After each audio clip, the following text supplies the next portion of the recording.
Those diapers are gold, baby. You want those in your nano trash can, making you cash money.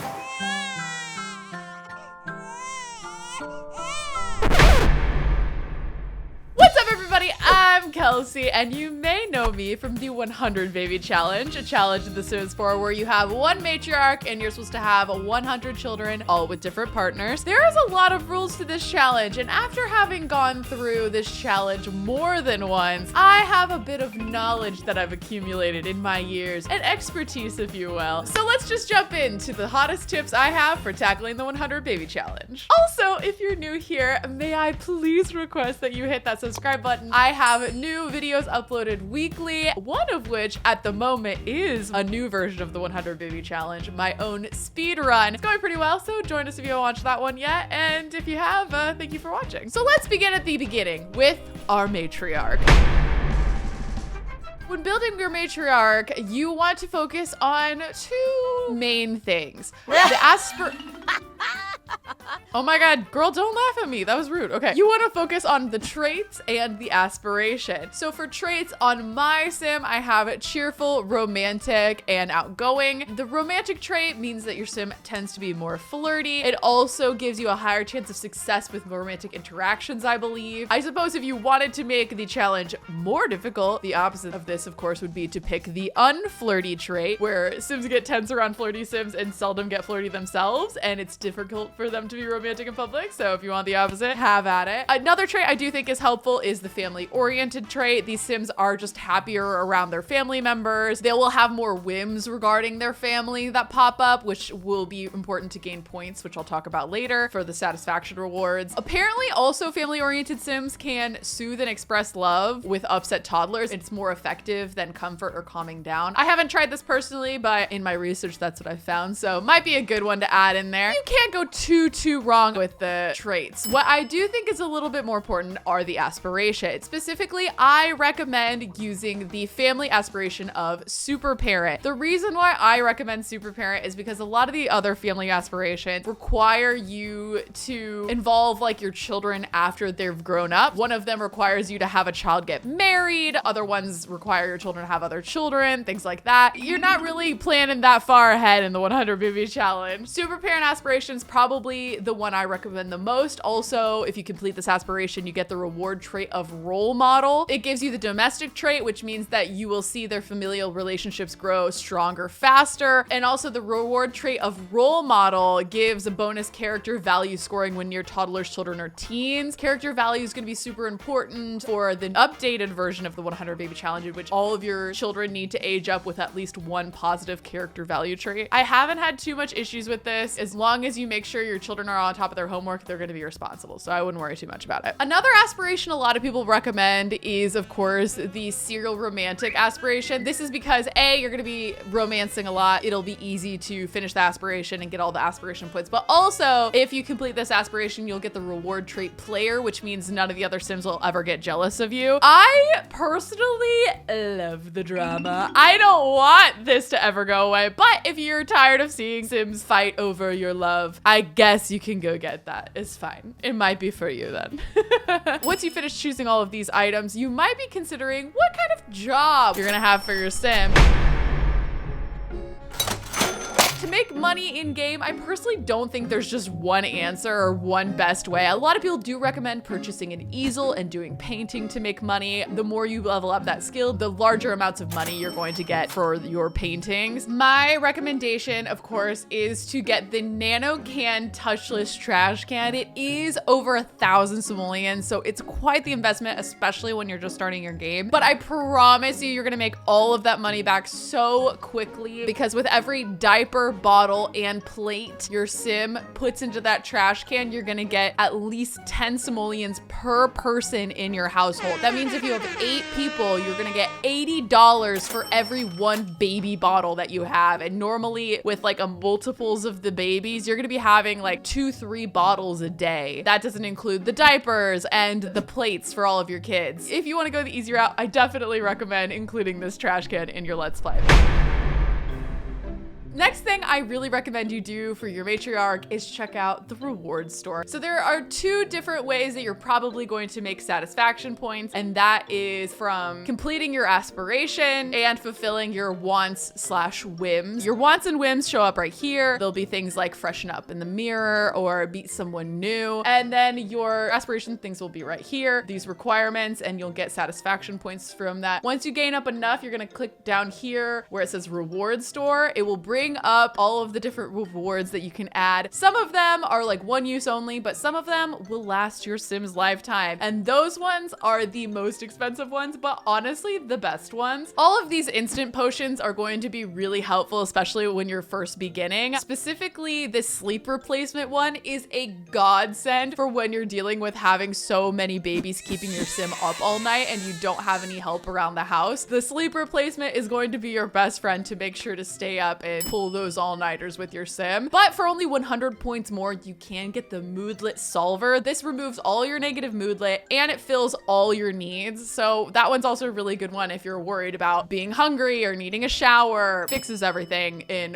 one quick go for you. The higher level reward traits can be super useful too. I do recommend just looking through them and picking out some of your favorites, but ones that jump out at me, obviously Never Weary, Forever Full, and Forever Fresh. Those are ones that are super duper expensive, but super helpful long-term with your Sim not having to do those things. Another one that most people love is the Steel Bladder. That one's a little bit cheaper and it means that you rarely need to pay attention to your bladder needs, so your Sim's not gonna be peeing themselves all the time. Fertile is another really hot one for this challenge, specifically because it makes your Sim more likely to have twins or even triplets, which in the long run is gonna make your challenge that much speedier. I do recommend you check them all out and utilize these as much as possible. I will say though, please note that in some rules, Potion of Youth is not allowed. That is the one that can make your Sim age down. So keep that in mind if you want to stick to a more strict rule base. My last suggestion for your matriarch is to keep them pregnant as much as you can. They don't age while they're pregnant, so your matriarch will live longer, have more kids. Oftentimes the way I manage this is by always having at least one young adult still in the house. It saves a space for the next child, so once your pregnancy is ended and you've had the new baby, you can move out that kid and still have an empty spot for one new baby. So it's really important to keep spacing them out so you can keep your Sim almost always pregnant. If you start having twins and triplets, it does speed up the process, but it also means that you have less room in your house and it takes a little longer for the kids to get through all of the life stages. And sometimes it means that my Sim won't be pregnant for days on end, which means they start aging more. So just keep that in mind. My favorite trick is to just have the kids one at a time and always make sure to have a young adult. Also, it's nice to have a young adult around the house anyway, because they're always going to be helping out. My other hack is to always have a lover waiting in the wings so you can get pregnant again as soon as possible and have that one ready to go so that you can just hop in bed, woohoo, get that pregnancy going in less than a few hours after popping out that baby. Efficiency is key, which brings us to our next thing you need to make a super efficient, the house.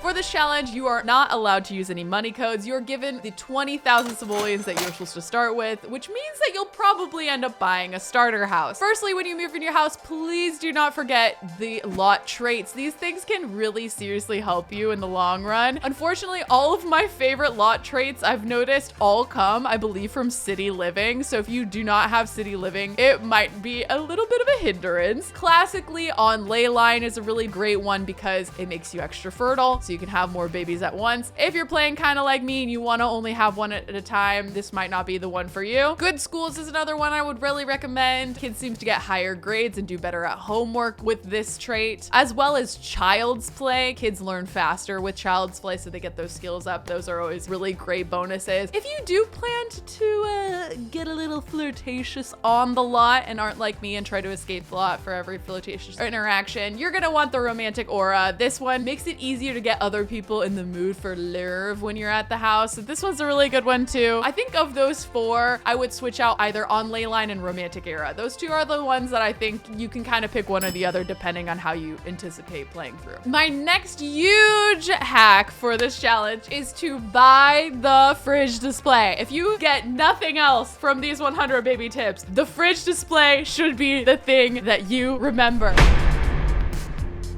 Now, unfortunately, it is part of the get to work pack. So if you don't have the get to work pack, please just skip through this part. But oh my gosh, is the fridge display going to be your new best friend? It literally changes the game for me in terms of toddlers. It is large, okay, but you're gonna find room in your starter home and you're gonna get this fridge display because this fridge display allows toddlers to grab food and keep the food refrigerated at all times. This means you will never again have to worry about your toddler being taken away because it's hungry, because that toddler can go get their own food for themselves, freeing you up to do whatever else you want to do. It is incredible. I honestly do not recommend using the high chair. The kids get stuck in it. You have to put them in and out. It like takes more extra effort. Unfortunately, I've seen updated rules for infants and it does require you have a high chair. You have to feed the infants either all the different baby foods. If you have growing together, you have to give them at least 3. Go double check your own rules for that. But I do recommend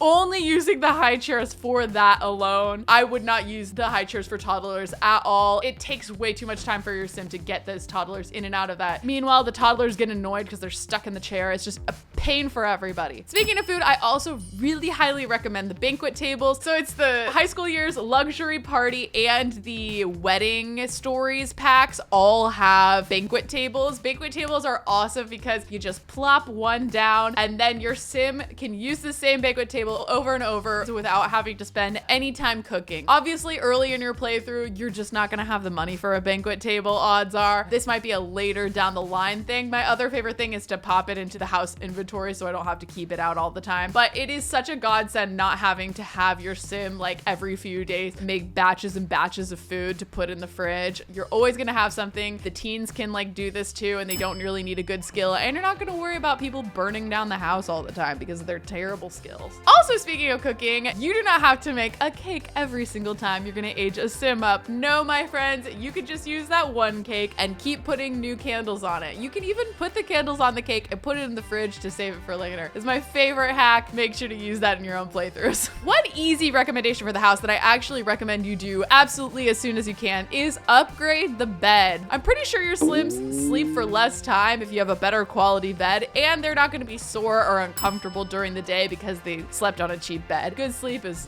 definitely an important part of life. My other huge recommendation is to section off your toilet and, if you can, your shower into separate little rooms inside your bathroom. In this bathroom, for example, I would add a little wall here and then maybe like a little door in the middle there. That way, 2 sims can be using the bathroom at any time. 1 sim can be using the toilet while 1 sim could be showering. If you have the room, I do recommend also sectioning off the shower so it's its own room. This way, the sims aren't gonna walk in on each other and get embarrassed, and 2 sims can be using 2 different things in the bathroom at the same time. And my last house recommendation, but not least, is that once you start thinking about having multiple floors, I highly suggest you keep the toddlers and infants on the first floor. Toddlers and infants can't go up and down the stairs, at least not at first, so it makes it such a hassle to like pick them up and bring them back up and down the stairs. And you want those toddlers as close as possible to this fridge display case so that they can take care of their needs easily and efficiently without your sim having to get involved. It will save you a lot of heartache, trust me. Which brings us into my tips for the rest of the family. The gameplay, specifically each era of your sim's life as you raise them into adulthood and get them out of your house.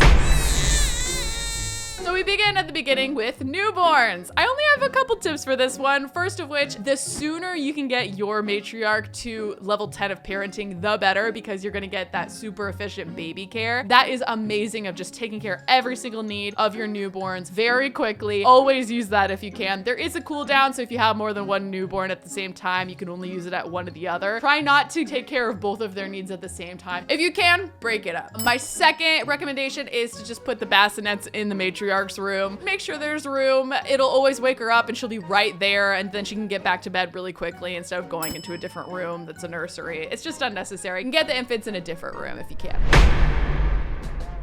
Now, I do recommend, as much as you can, having all of your different kids' ages in different rooms, just because these life stages will wake each other up. So infants crying would wake kids up or toddlers up or whatever. So I liked as much as I can to give different rooms for different life stages. Infants, unfortunately, are gonna have to be your top priority given the new 100 baby challenge rules, because you have to have them have the top-notch infant trait, which means you cannot ignore their needs. You have to be on top of it. So infants are the one that you're just gonna have to do the most with, that you can't leave them to their own devices. I do recommend having as many playmats as you have infants at once. Playmats can allow your infants to gain skills on their own if they're playing with toys, and they can also sleep on them. Honestly, you don't even really need beds. I do like personally having beds for my gameplay, but they're kind of unnecessary and are also kind of a hassle. So playmats for the win. What I do recommend you do away with is the changing table. The changing table is just absolutely unnecessary. It takes time to get your baby to the changing table, change them, and then return them back to whence they came. Whereas you could have just picked the baby up and turned it around, taken the diaper off, and put it back down. Also, I don't like the changing table because most of them will come with that little trash can and you'll throw away the diapers, and those diapers are gold, baby. You want those in your nano trash can, making you cash money. 80 bucks on the diaper? I mean, come on, that's gold right there. You don't want to get rid of that. Next up is the toddler life stage.